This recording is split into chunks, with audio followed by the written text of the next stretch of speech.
Hello viewers, अस्सलाम वालेकुम। Welcome to our YouTube channel Rich Roots. क्या आप जानते हैं कि हम जुमलों में इज़ेमार का क्यों इस्तेमाल करते हैं?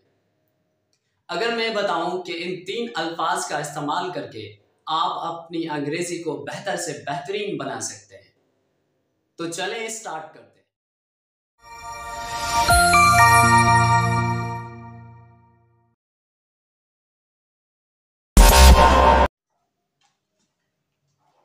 Hello everyone, welcome back to our YouTube channel Rich Roots.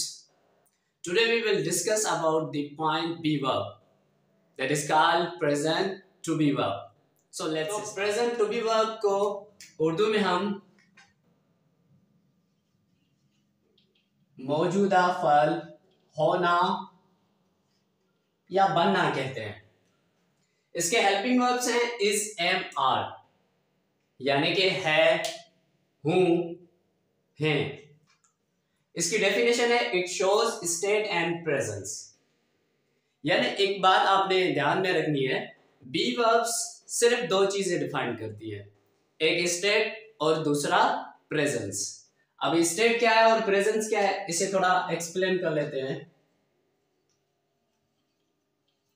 State means condition, किसी भी चीज की कंडीशन, यानी कि हम किसी चीज को देख लें, पता चल जाए कि ये डर्टी है, क्लीन है, ब्रेव है, ट्रिम्ड है, क्लेवर है, इस तरह की जो भी सारी चीजें हैं ये स्टेट्स कहलाती हैं।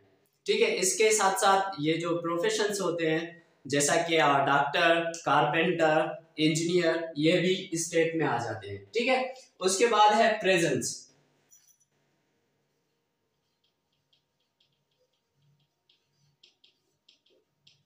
प्रेजेंस मीन्स मौजूदगी। जो भी ऑब्जेक्ट आप जिसके बारे में बात कर रहे हो वो कहां पर मौजूद है, अगर हमें इंफॉर्मेशन मिल जाए और पता चले कि भाई ये चीज फिला जगह पर पड़ी है, तो उसे हम प्रेजेंस या एग्जिस्टेंस कहते हैं। ठीक है। फॉर एग्जांपल, घर में, रास्ते में, गली में, नुक्कड़ में, छत पर, दरख्त पर, ये सारे एग्जांपल्स हैं प्रेजेंस की। आई होप कि ये दोनों आपने क्लियर कर लिए होंगे। मजीद आगे बढ़ते हैं। तो आगे बढ़ने से पहले यही रिक्वेस्ट करेंगे आपसे कि सबसे पहले आपने ये स्ट्रक्चर याद रखना है। तो स्ट्रक्चर में सबसे पहले देखते हैं, ये जो आपको सारे नीचे नजर आ रहे हैं ये सारे हमारे सब्जेक्ट्स हैं।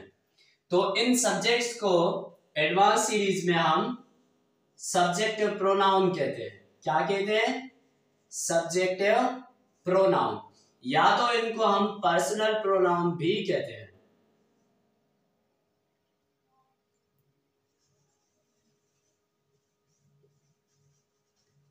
ये एडवांस पॉइंट है, आप याद रखना चाहें तो याद कर सकते हैं। तो आगे बढ़ने से सबसे पहले हमने इन 2 अल्फाज को ठीक से समझना है। एक है नॉट, दूसरा रियली। नॉट को उर्दू में नहीं कहते हैं, मीन्स किसी भी चीज से इनकार करना। फॉर एग्जाम्पल, कोई कहे कि भाई तुम बुज़दिल हो, मेरे को नहीं नहीं मैं नहीं हूं, तो इस तरह नहीं का इस्तेमाल कर सकते हैं। और रियली, रियली मीन्स वाकई में, या फिर हम सचपच भी कहते हैं, या फिर इस तरह कहें कि सच में। ठीक है। अगर सेंटेंस में इन दोनों में से किसी का इस्तेमाल होगा तो हमने क्या करना है, सेंटेंस में 3rd नंबर पर हमने नॉट का इस्तेमाल करना है और उसी तरह 3rd नंबर पर रियली का इस्तेमाल करेंगे। याद रखें, हम ये 3rd नंबर पर तभी इस्तेमाल करेंगे जब ये अलहदा आए, मीन्स एक ही सेंटेंस में कलेक्टिवली इस्तेमाल ना किए जाए। ठीक है। ये मजीद आगे बढ़ेंगे तो आपको पता चल जाएगा।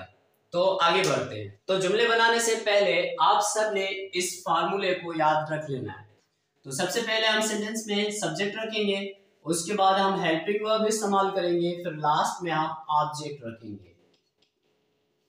तो चलते हैं, एक सेंटेंस एग्जांपल के तौर इस्तेमाल कर लेते हैं।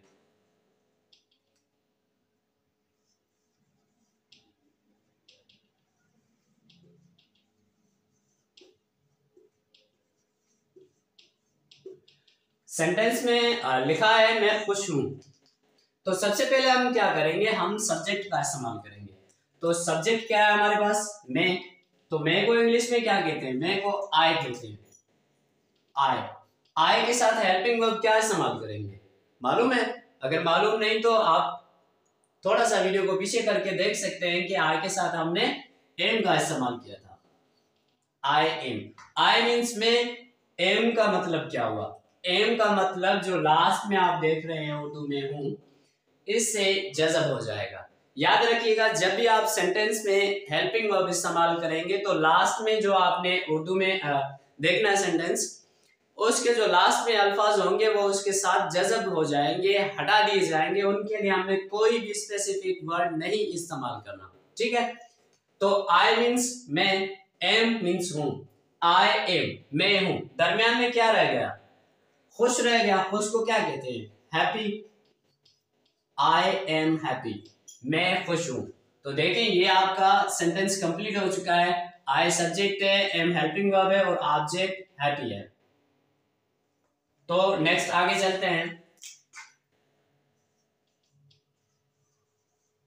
मैं खुश नहीं हूं, मैं खुश नहीं हूं।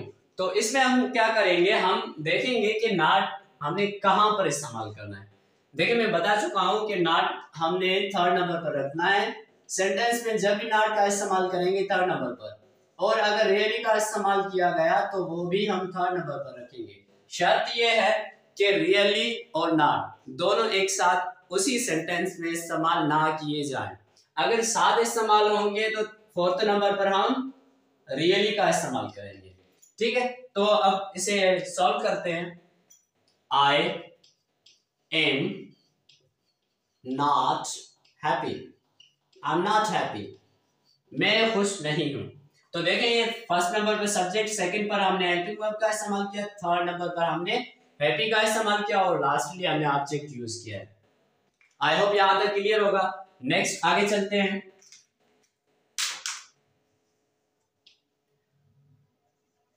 मैं वाकई में खुश हूं,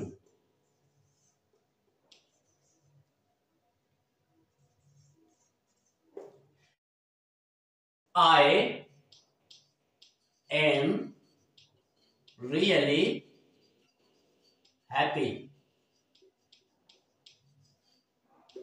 आई एम रियली हैप्पी, मैं वाकई खुश हूं। आई फर्स्ट नंबर पर, सेकंड नंबर पर एम, थर्ड पर हमने रियली का इस्तेमाल किया। तो ये सेंटेंस कंप्लीट हो चुका है। तो फोर्थ नंबर पर एक और लिख लेते हैं।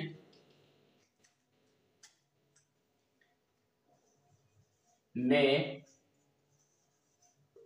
वाकई में खुश नहीं हूं,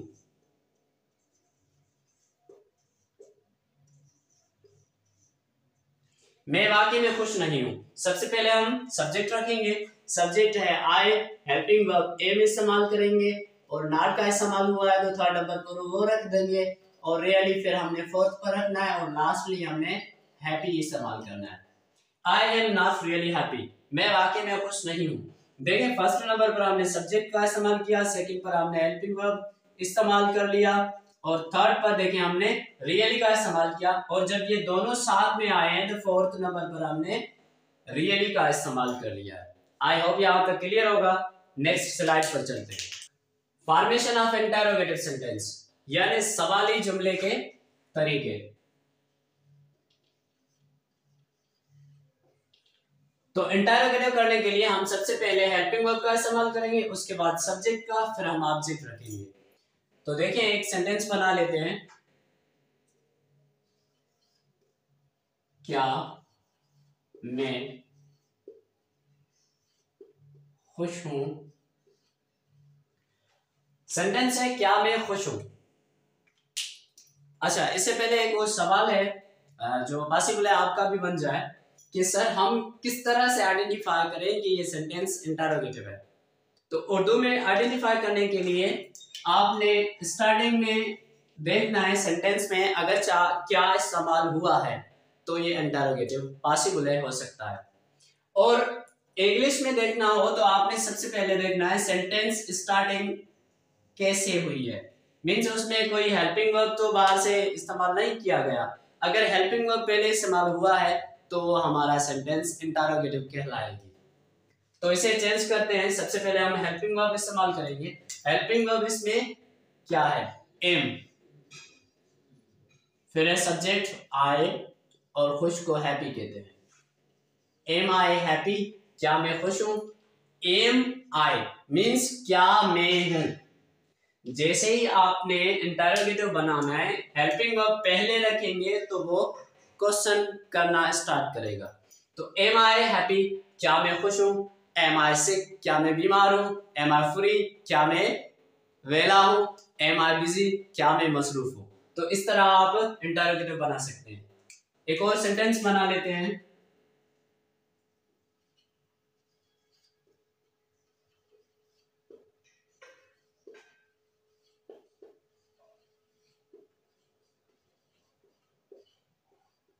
क्या मैं खुश नहीं हूं। तो देखें इंटरोगेटिव तो है, इसके साथ साथ ये नेगेटिव भी है। तो हम कह सकते हैं कि इंटरोगेटिव और नेगेटिव मिक्स किया हुआ है ये सेंटेंस। तो फार्मूला बिल्कुल सही रहेगा। सवाल कर रहा है तो हमने पहले हेल्पिंग वर्ब का इस्तेमाल करना है। एम आई नॉट हैप्पी, क्या मैं खुश नहीं हूं। Am I not happy. तो देखिए पहले हमने हेल्पिंग वर्ब का इस्तेमाल किया, इसके बाद हमने सब्जेक्ट यूज किया, फिर हमने नॉट थर्ड नंबर पर रख दिया और लास्टली हमने ऑब्जेक्ट इस्तेमाल किया। तो आगे एक और सेंटेंस बना लेते हैं। क्या मैं वाकई में खुश हूं। क्या मैं वाकई में खुश हूं। तो इसे भी कर लेते हैं। सबसे पहले हम हेल्पिंग वर्ब इस्तेमाल करेंगे। एम आई रियली हैप्पी, क्या मैं वाकई में खुश हूं।